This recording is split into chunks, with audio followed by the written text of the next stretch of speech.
হাসিবের মা বলতে লাগলো, মা তুমি এমন করে কথা বলিও না, তুমি খারাপ কাজ করো নাই, যারা খারাপ কাজ করছে তাদের তুমি নিজ হাতে শাস্তি দিয়েছ।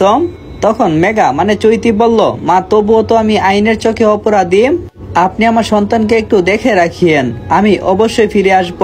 হাসিবের মা বলল, হ্যাঁ অবশ্যই দেখব, আমার একটি মাত্র নাতি। তখন লোকগুলা বলতে লাগলো, অনেক কথা বলছিস, এখন চল আমাদের সঙ্গে, না হলে কিন্তু সব লন্ডভন্ড করে ফেলবো। চৈতি বলল, হ্যাঁ যাচ্ছি। হাসিব আবারও বলতেছি, আমি ফিরে আসব, তুমি আমার জন্য একটু অপেক্ষা করিও। হাসিব বলল, তোমার জন্য আমি চিরকাল অপেক্ষায় থাকব। চৈতি বলল, খুশি হলাম। কথাটা বলে কান্না করতে করতে চৈতি সেখান থেকে লোকগুলোর সঙ্গে মাইক্রো বাসে করে চলে যায়।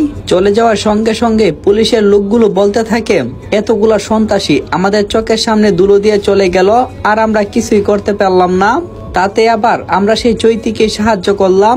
কথাগুলো বলে তারা আফসোস করতে থাকে। চৈতি যাওয়ার পরে হাসিব সবাইকে নিয়ে বাসায় চলে যায় এবং ভাবতে থাকে কি করবে এখন সে। বেশ কিছুক্ষণ চিন্তা ভাবনা করার পর উর্মি বলে উঠল, শুনো হাসিব, চিন্তা করিও না। হাসিব বলল, আরে চিন্তা করব না, তাহলে কি করব? উর্মি বলল, সবকিছু ঠিক হয়ে যাবে, আল্লাহ যা করে ভালোর জন্যই করে, বুঝছো? তুমি তো একটু আগে চাইছিলে চৈতির হাত থেকে রক্ষা পেতে, এখন যখন রক্ষা পেলে তখন আবার কেন চিন্তা করছো? হাসিব বলল, সেটা তেমন কোনো বিষয় না, আমার সন্তানের কি হবে? তখন উর্মি বলল, কি হবে আবার, আমি তো আছি নাকি, তোমাকে ছেড়ে তো যাচ্ছি না। হাসিব বলল, তুমি কি পারবে আমার সন্তানকে মায়ের ভালোবাসা দিয়ে মানুষ করতে, পারবে তাকে নিজের সন্তানের মতো করে দেখতে? উর্মি বলল, হ্যাঁ আমি পারবো।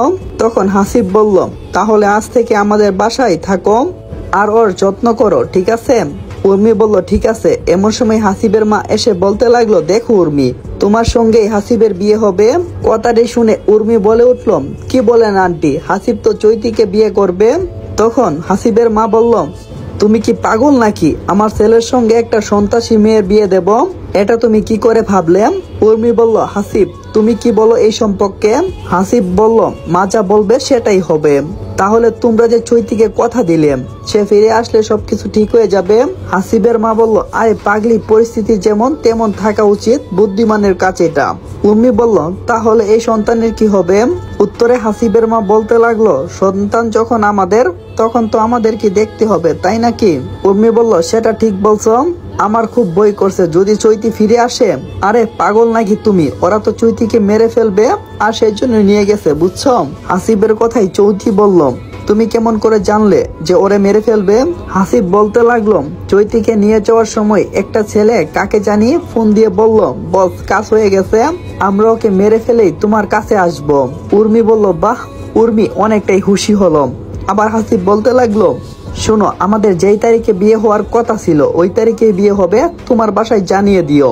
উর্মি বলল, আচ্ছা ঠিক আছে। এদিকে চৈতিকে তারা একটা নির্জন জায়গায় নিয়ে যায়, সেখানে গিয়ে চোখের বাঁধন খুলে, আর চোখের বাঁধন খোলা মারতই চৈতি দেখতে পায় যে তার নিজের বাবা গুলি নিয়ে তার সামনে চেয়ারে বসে আছে। চৈতি জিজ্ঞাসা করলো, বাবা তুমি? কথাটি বলা মাত্রই ওর বাবা সেখানে চৈতিকে। পরবর্তী পাঠের জন্য অপেক্ষায় থাকেন, আর এই ভিডিওতে 1000+ কপি লিঙ্ক কইরা দিয়েন। আর সরি গাইস, গল্প দিতে অনেকটাই লেট হইতাছে, কারণ আমার শরীর তেমন ভালো ছিল না। সবাই আমার জন্য একটু দোয়া করবেন যাতে আমি রেগুলারলি আপনাদের জন্য গল্প দিতে পারি। আর সবাই ভালো থাকবেন, নিজের খেয়াল রাখবেন। আর হ্যাঁ, আমার অডিয়েন্সের মধ্যে যারা আসছো, যারা FF খেলো, তারা আমার ইনবক্সে নক দেন, তোমাদের জন্য একটা টুর্নামেন্টের আয়োজন করা হয়েছে।